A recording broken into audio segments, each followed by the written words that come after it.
कभी कभी ज़िंदगी में ऐसा भी समय आता है जब हम प्रार्थना तो करते हैं लेकिन उस प्रार्थना का कोई जवाब हमें नहीं मिलता।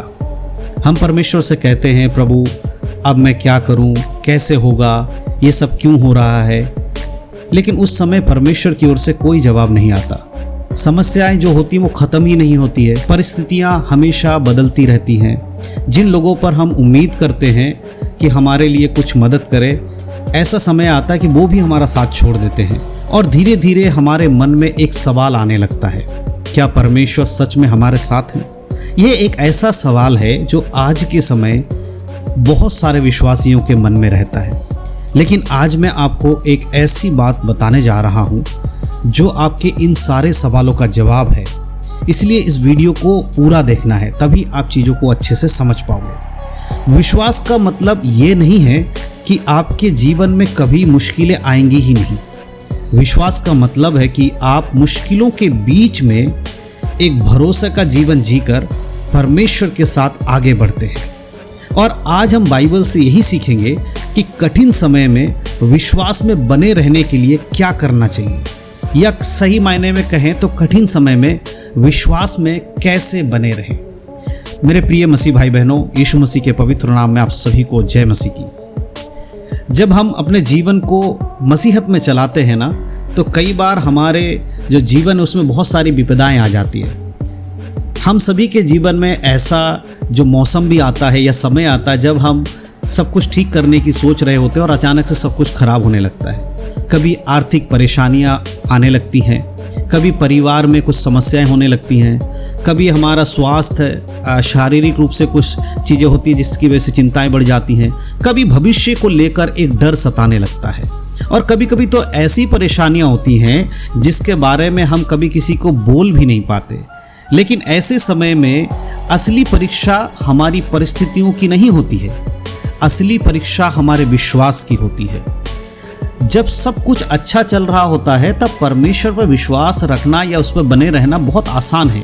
लेकिन जब प्रार्थना का जवाब आपको देर से मिले, जब रास्ता दिखाई ना दे, जब परिस्थिति आपके खिलाफ हो जाए, तब क्या हमारा विश्वास पक्का मजबूत बना रहता है प्रभु के ऊपर? आज का संदेश यही है। पहली चीज, कठिन समय आपके विश्वास को खत्म करने के लिए नहीं, परंतु आपके विश्वास को बढ़ाने के लिए आती है।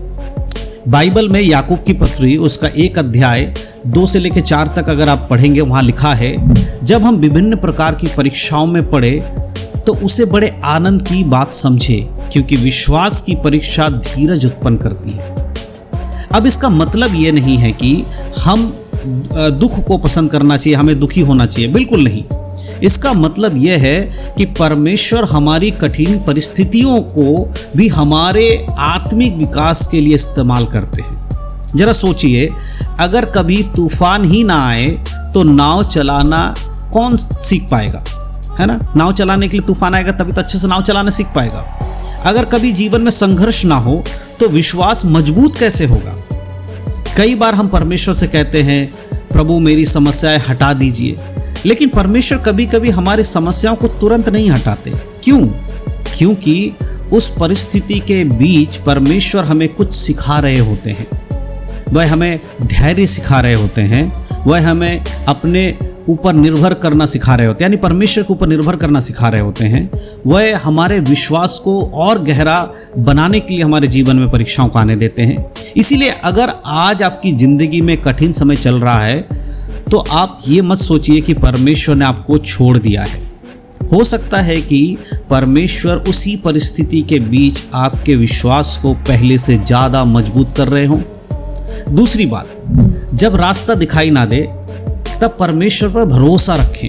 नीति वचन 3 अध्याय अगर उसके 5 और 6 में अगर आप पढ़ेंगे तो वहाँ इस प्रकार देख सकते हैं, लिखा है, तू अपनी समझ का सहारा ना लेना, वरन संपूर्ण मन से यहोवा पर भरोसा रखना। यह वचन बहुत गहरा है, क्योंकि हमारे सबसे बड़ी समस्या अक्सर परिस्थिति नहीं होती। हमारी समस्या ये होती है कि हम हर चीज़ को समझना चाहते हैं, हर चीज़ का निवारण चाहते हैं। हम कहते हैं ऐसा क्यों हुआ है, मेरे साथ ऐसा क्यों हो रहा है, परमेश्वर ने ऐसा क्यों होने दिया, अब आगे क्या होगा। ये सब बातें एक बार मनुष्य के मन में आती ही आती हैं। लेकिन विश्वास का अर्थ ये नहीं है कि हम हर सवाल का जवाब पहले से ही मिल जाए। हर सवाल का जवाब सुनने के लिए हर कोई चाहता है कि मुझे हर चीज़ का तुरंत जवाब मिले, लेकिन विश्वास आपको तुरंत जवाब नहीं देती है। विश्वास का अर्थ है जब मुझे रास्ता दिखाई नहीं दे रहा तब भी मैं उस परमेश्वर पे भरोसा करूं जिसे रास्ता दिखाई दे रहा है। यानी कि हमें नहीं दिखाई दे रहा है लेकिन परमेश्वर को दिखाई दे रहा है, उस पर भरोसा करना है। आपके अगले 6 महीने क्या होने वाला आप नहीं जानते हैं। आपको अगले साल आपका भविष्य क्या होगा आपको नहीं मालूम है, लेकिन परमेश्वर को ये सारी बातें पता है कि कल क्या होगा, 6 महीने बाद क्या होगा, इस 1 साल बाद क्या होगा। इसीलिए आज अगर आप किसी ऐसी परिस्थिति में हैं जहां आपको समझ नहीं आ रहा है कि आगे क्या होगा, तो घबराइए मत। अपने मन में यह बात रखिए, मुझे रास्ता नहीं पता लेकिन मेरे परमेश्वर को रास्ता पता है और वो मुझे सही मार्ग दिखाएंगे। नंबर 3, कठिन समय में अपनी नज़र परमेश्वर की ओर लगा कर रखें। जब परेशानियां आती हैं तो हम बार बार उसी समस्या के बारे में सोचते हैं। सुबह उठते ही समस्या, दिन भर समस्या, रात को सोते समय समस्या, और फिर हमारा मन इतना परेशान हो जाता है कि हमें परमेश्वर की उपस्थिति भी महसूस नहीं होती। लेकिन बाइबल हमें अपनी नज़र बदलने के लिए कहती है, सिखाती है। यशायाह नबी की किताब 41 अध्याय में अगर आप 10 आयत में पढ़ेंगे तो परमेश्वर कहते हैं, मत डर क्योंकि मैं तेरे साथ हूँ, इधर उधर मत ताक क्योंकि मैं तेरा परमेश्वर हूँ। इस वचन को ध्यान दीजिए। परमेश्वर ये नहीं कह रहे कि तुम्हारे जीवन में कभी परेशानी नहीं आएगी। वो कहते हैं मैं तुम्हारे साथ हूँ, जब भी तुम्हारे जीवन में परेशानी है मैं तुम्हारे साथ हूँ। यही सबसे बड़ी बात है। हो सकता है कि परिस्थितियाँ अभी भी वैसी ही हो जैसे पहले थी, लेकिन अब आप अकेले नहीं हैं। हो सकता है समस्याएं अभी भी खत्म नहीं हुई होगी, लेकिन परमेश्वर आपके साथ है। हो सकता है आपको अभी उत्तर नहीं मिल रहा है, लेकिन परमेश्वर ने आपको अभी तक नहीं छोड़ा है। इसीलिए कठिन समय आए तो सिर्फ ये मत देखिए कि क्या हो रहा है, यह भी देखिए कि मेरे साथ कौन है, आपके साथ कौन है। और अगर आपके साथ परमेश्वर है तो आपकी कहानी खत्म नहीं हो रही है, आपकी कहानी अभी चल रही है और अंत आपका बहुत अच्छा होगा। मेरे प्रियो, इस तरह से आप विश्वास में मजबूत हो सकते हैं। प्रार्थना करना कभी बंद मत कीजिए। चौथी चीज क्या है? प्रार्थना करना कभी बंद मत कीजिए। कठिन समय में शैतान की एक बड़ी चाल होती है कि वो लोगों के प्रार्थना के जीवन को खत्म करता है। वो चाहता है कि आप प्रार्थना करना छोड़ दें। वह आपके मन में डर डालेगा। कैसा डर डाले? इतनी प्रार्थना कर ली, क्या फायदा हुआ, परमेश्वर सुन ही नहीं रहे हैं, अब प्रार्थना करने से क्या होगा। लेकिन आपको उसी समय ज़्यादा प्रार्थना करने की ज़रूरत है, ज़्यादा परमेश्वर के करीब आने की ज़रूरत है। याद रखिए, प्रार्थना केवल समस्या बदलने के लिए नहीं होती है। प्रार्थना हमें समस्या के बीच में मजबूत बनाने के लिए होती है। जब आप प्रार्थना करते हैं तो हो सकता है आपकी परिस्थिति तुरंत ना बदले, लेकिन आपका मन बदलना शुरू हो जाता है। आपको एक शांति मिलती है, आपको सामर्थ्य मिलती है, आपको धीरज मिलता है, और सबसे बड़ी बात, आपको याद आता है कि आप अकेले नहीं हैं। इसीलिए अगर आज आपकी प्रार्थना का जवाब देर से आ रहा है तो प्रार्थना मत बंद कीजिए। देर का मतलब ये नहीं है कि परमेश्वर आपको भूल गए हैं। 5वीं बात याद रखिए, परमेश्वर आपकी कहानी का अंत जानता है, आपके जीवन का अंत जानता है। रोमियो 8:28 अगर पढ़ेंगे, लिखा है, हमें याद दिलाता क्या है? जो लोग परमेश्वर से प्रेम रखते हैं उनके लिए सब बातें मिलाकर भलाई को उत्पन्न करती हैं। इसका मतलब ये नहीं है कि हर घटना आपके अपने आप को अच्छी लगे।